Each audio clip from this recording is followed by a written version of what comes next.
Vamos a ver un tutorial sobre el uso de la tabla de valencias. Esa tablita que se les ha proporcionado a cada uno de los estudiantes que contiene las valencias de tanto de metales y no metales. Antes de ver eso vamos a ver algunos pequeños conceptos como ¿qué es un símbolo químico? Son abreviaturas o letras del alfabeto que se usan para representar un átomo o elemento químico. Acá tenemos algunos ejemplos como el hidrógeno, el oxígeno, litio, aluminio, cobre y hierro. Como podemos notar, en principio el hidrógeno y el oxígeno, su simbología son la primera letra de su nombre en español, del hidrógeno H, del oxígeno O, ¿no? Ojo, si el símbolo de un elemento solo tiene una letra, esa letra debe ser en mayúsculas. También tenemos del litio y del aluminio, como podemos notar, tienen dos letras la simbología de cada uno de estos elementos. Por ejemplo, del litio Li, del aluminio Al. Son la primera y la segunda letra de su nombre en español. Puede ser con la segunda letra o puede ser con una intermedia dentro del nombre. Cuando la simbología del elemento tiene dos letras, la primera tiene que ser mayúscula y la segunda minúscula, siempre. No puedo poner las dos mayúsculas, tampoco puedo poner las dos minúsculas. Mucho cuidado. También tenemos el caso del cobre y del hierro. Como podemos ver, principalmente en el hierro, su simbología varía de acuerdo a las letras que tiene en su nombre. Por ejemplo, del cobre utilizamos su nombre en latín para su simbología. El nombre en latín del cobre es el cuprum. Es por eso que su simbología es Cu. Y el nombre en latín del hierro es el fesum. Por eso es Fe. Pero acá también cumplen las reglas de que si la simbología del elemento tiene dos letras, la primera mayúscula y la segunda minúscula. ¿Qué son los números de oxidación? Llamadas también valencias. Estas pueden representarse en los átomos mediante signos positivos y negativos, con números romanos o números naturales. Lo que nosotros mayormente vamos a utilizar en esta parte va a ser los signos positivos y negativos. Como por ejemplo, acá tenemos en principio del hidrógeno y del oxígeno. El hidrógeno tiene una valencia de 1 positivo, además de tener una valencia de 1 negativo. El oxígeno normalmente tiene una valencia de 2 negativo. Estos dos elementos con estas respectivas valencias nos van a ayudar a formular diferentes tipos de compuestos o sustancias inorgánicas. Puedo ver en algún caso el sodio que solamente tiene una valencia de 1 positivo. Pertenece a los metales y es la única valencia con la que puede formular diferentes sustancias. Puedo ver también el cloro. El cloro, como podemos ver, tiene valencias negativas y además tiene valencias positivas. Muy bien, cada una de estas valencias cumplen diferentes funciones para formar distintos tipos de sustancias. También tenemos el manganeso. El manganeso es un elemento polivalente o anfótero, el cual va a trabajar ya como metal o como no metal. También vamos a ver qué es una notación química. Me dice que es la representación escrita de las sustancias químicas por medio de símbolos y fórmulas, llamadas también fórmulas químicas. Podemos ver algunas muy conocidas como la fórmula del agua o hidrógeno 2, oxígeno 1. O también del hidróxido de calcio, el cloruro de sodio, que es conocida también como la sal común, o el ácido sulfúrico. Todas estas son fórmulas químicas, que son la unión de dos o más elementos diferentes. ¿Qué es la nomenclatura? Es la técnica o conjunto de normas que permiten nombrar o leer las fórmulas químicas, como por ejemplo el óxido de bario, que es el nombre de una sustancia ya elaborada de la unión de dos elementos, el hidróxido fésico, la unión de tres elementos, el ácido clorhídrico o el cloruro de sodio. Muy bien, estos son ya nombres que se rigen a diferentes normas para formular diferentes sustancias químicas. Vamos a ver nuestra tablita. Vemos que de un lado tenemos la tabla de los metales y del otro lado tenemos la tabla de los no metales. Cada uno de estos sectores tiene sus diferentes características. Por ejemplo, en la tabla de los no metales podemos ver que nos presentan todos los metales que corresponden a esta parte y los cuales tienen solamente valencias positivas. Como podemos ver, todos los elementos en esta parte de metales tienen solamente valencias positivas. Dentro de esto podemos ver lo que son los elementos con única valencia, en la cual se encuentran las familias de los monovalentes, divalentes y trivalentes, que como sus nombres lo indican, solamente tienen una valencia positiva cada una de estas familias. También podemos ver los elementos con dos valencias o con distinto número de oxidación.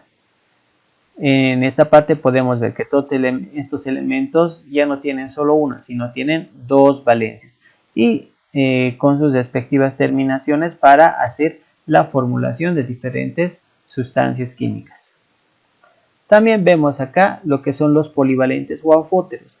Estos elementos tienen, como podemos apreciar, varias valencias, ¿no? Además de que estos trabajan como metales y como no metales, ¿no? Tienen diferentes valencias para trabajar, ya sea con la parte de metales o sea con la parte de no metales.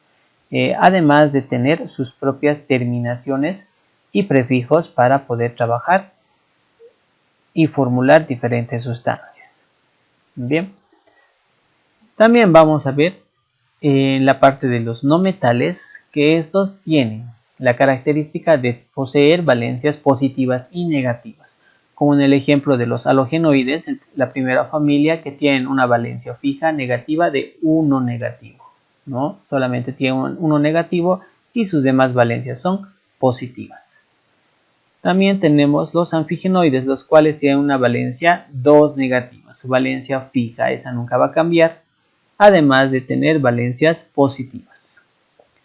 En los nitrogenoides vemos que su valencia negativa o su valencia fija es 3 negativo, ¿no? Aparte de tener diferentes valencias positivas. En acá podemos notar que el hidrógeno es el único que tiene de 1 a 5 positivo y el boro es el único que tiene 3 positivo. También podemos apreciar en la familia de los carbonoides que estos poseen una valencia fija de 4 negativo y además de tener sus respectivas valencias positivas.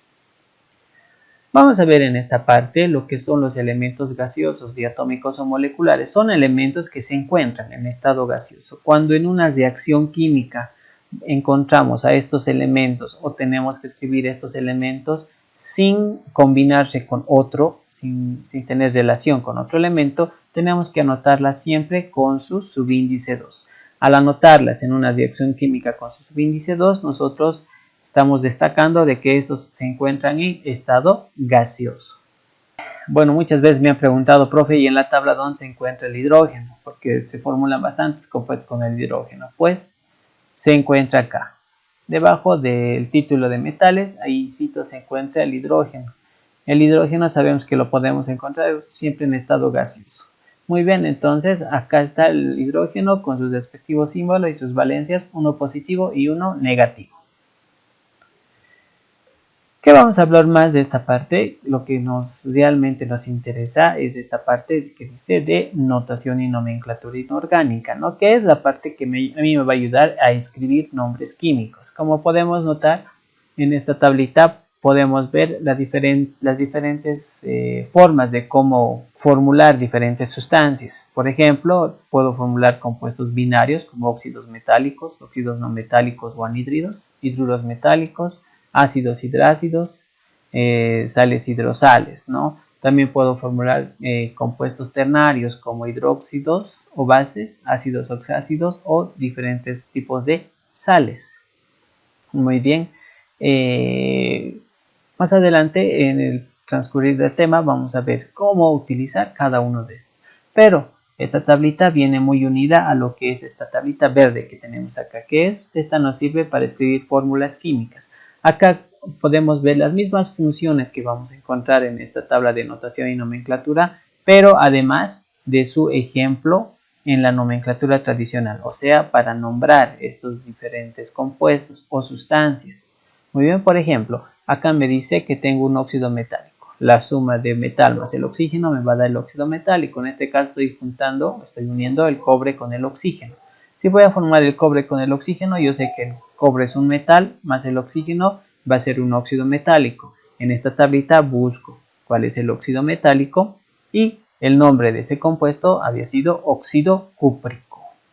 Muy bien, terminación ico, que vamos a ver más adelante a qué se refiere. Muy bien, entonces eso podemos hacer otro ejemplo.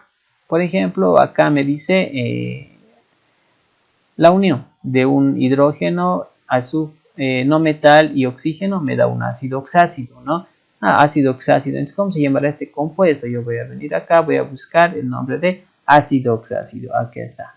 Ese ejemplito se había llamado ácido sulfúrico, ¿no? Entonces, de ese modo es que podemos relacionar ambas tablitas y nos va a permitir poder formular o escribir cualquier tipo de sustancia.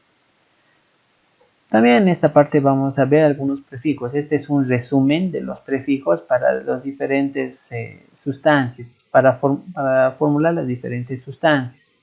Por ejemplo, aquí tengo prefijos y sufijos para anhídridos y ácidos, ¿ya?